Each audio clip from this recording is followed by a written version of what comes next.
crypto space literally moves at 1,000 miles per hour. It's near impossible to stay on top of everything that's happening, projects that are building, projects that are advancing every day. And it's where these opportunities fundamentally, I feel, get missed amongst all the noise out there. And in today's episode, we are going to be looking at one low cap gem that has certainly been building away, already has a testnet ready, and is looking to launch. If you want to find out more, stay tuned. My name is Firoz from decentralizedchain.com. Welcome to another video. If this is your first time here and you want to learn more about crypto, whether it's news, insights, or analysis to help you get that edge, start now by hitting the subscribe button below and the bell notification icon so you don't miss any of my upcoming videos. In fact, 90% of my viewers aren't even subscribers, so what are you waiting for? Now, in today's episode, we are going to be talking about WHALE token. Let's jump straight into it. Now, WHALE token fundamentally is going to be a marketplace where a user can buy digital goods, whether it's NFTs, whether it's games, digital art, you name it. This is kind of going to be the one-stop solution for you to be able to do all your purchasing online. So think of it as e-commerce more than anything else when it comes to marketplaces. And one thing that already draws my attention about WHALE token is that it's not just a fancy website or a light paper or a one-pager. They already have a testnet up and running, which you can go in and check out. And like as it says on the tin, it is your one-stop shop for all your purchasing digital goods. It's all there. So for me, that's already a tick in the box in terms of development. But let's talk a bit more about WHALE token, just so you kind of understand a bit more in terms of how this marketplace will work and how they plan to draw in users. And ultimately, you know, whenever you create a platform, the main key thing here is user stickiness. You want users to come back, stay with you for that journey and be part of your ecosystem and help you grow.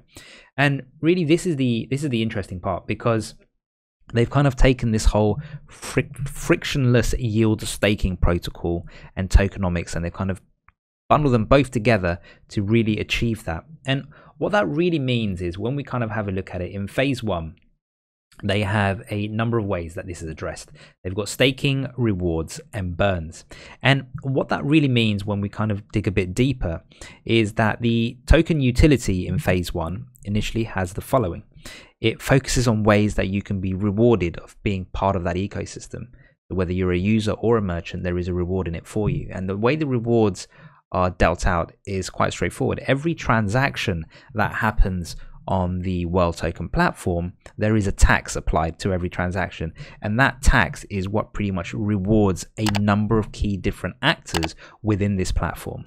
And so we have a percentage of those rewards going out to, firstly, the marketing fund. Okay, and yep, you might be thinking, well, hold on, why is the project getting a cut of the transaction fees?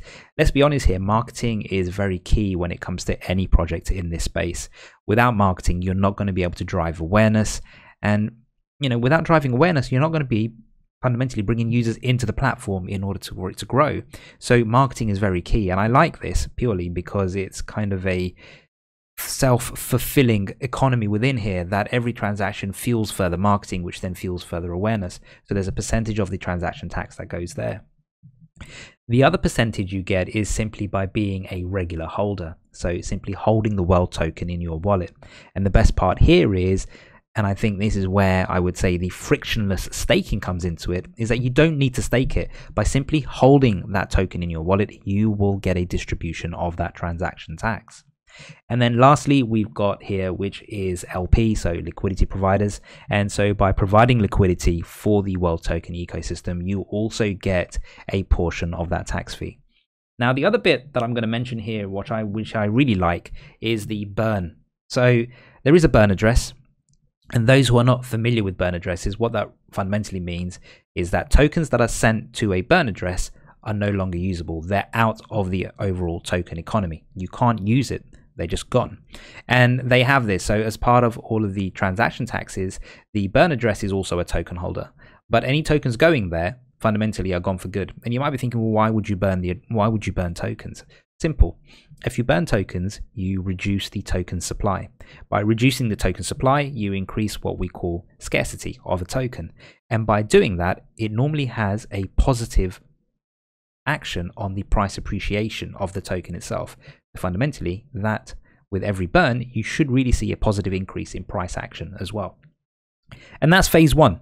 That's phase one in terms of drawing the users in, getting that liquidity provision up and running, and really drawing more users in to be part of that ecosystem. And I like that. The phase two element is kind of when the actual marketplace launches. So this is kind of really when this becomes, you know, fully fledged, users being able to buy, purchase digital goods online. And really what that further entails is an additional, I suppose, distribution of that tax.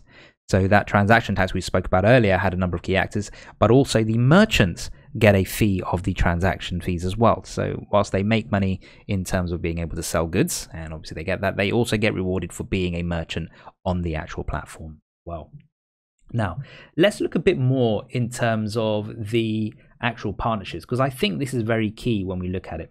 So first one I'm going to draw attention to is shopping.io. And those who are not familiar with shopping.io, they are an e-commerce player within the crypto space, a pretty large one, a pretty successful one.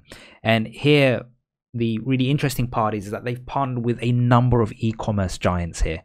You've got Amazon, eBay, Walmart, and you know, soon they're going to be having AliExpress as well. And this is very key because it kind of already opens you up within that marketplace. So shopping.io is also a marketplace service provider. And when you have new marketplace providers coming into this space, partnering with successful platforms that are already linked with very huge giant e-commerce platforms, it just kind of opens up more doors. So for me, this is really bullish. And you know, let's just have a look at shopping.io. It's sitting at $140 million market cap. That's almost 8 times more than where World Token is currently at the moment. And it really, I would say, you know, and here I wouldn't say it's hopium that I'm feeding anybody with.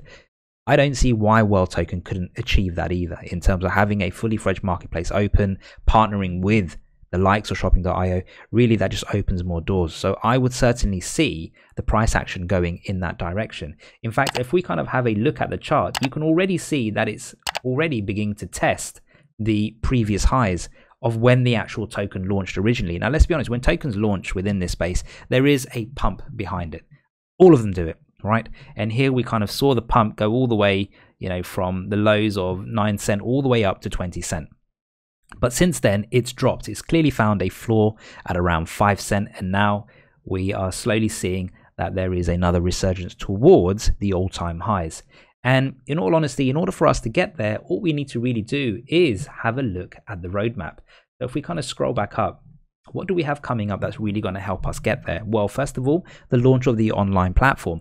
Now, that's targeted somewhere between May and June. And let's be honest, that isn't really that far away. It's kind of going to be happening within the next, I would say, 6 weeks.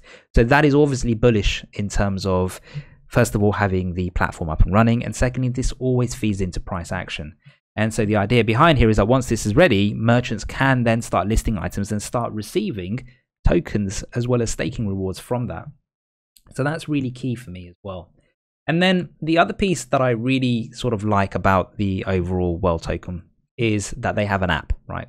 The app here is also another one-stop shop.